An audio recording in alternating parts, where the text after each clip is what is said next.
Every year in sunny Las Vegas, CES brings new tech to the table from all over the world to showcase to over 170,000 visitors. There were a lot of drones, virtual reality headsets, and other tech goodies to drool over. LG came up with its new line of luxury appliances called LG Signature. Aside from fancy washing machines, it offered 4K OLED TVs with unbelievably thin profiles. But most importantly, LG announced its new line of mid-tier smartphones, the K10 and the K7, each with LG's rear-mounted button layout.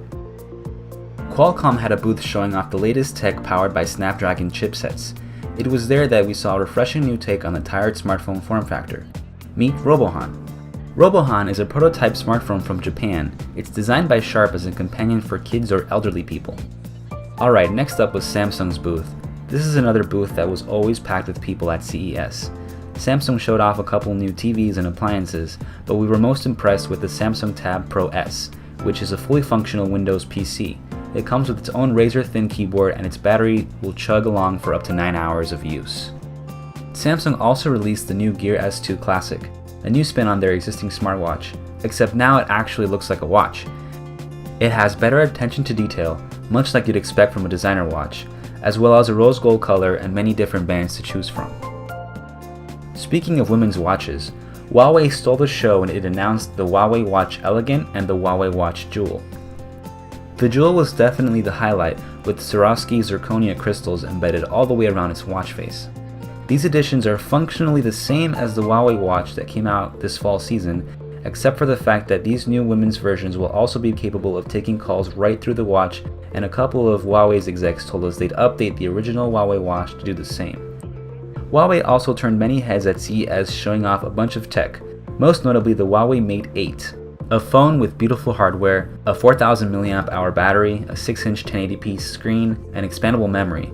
All of this baked with Huawei's own Kirin 950 processor under a layer of the Chinese company's own Emotion UI.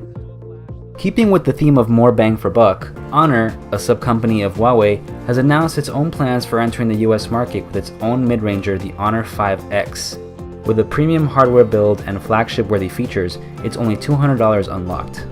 Also from Huawei, the Nexus 6P with matte gold finish is finally making its way to the US and Europe after making a debut in Asia.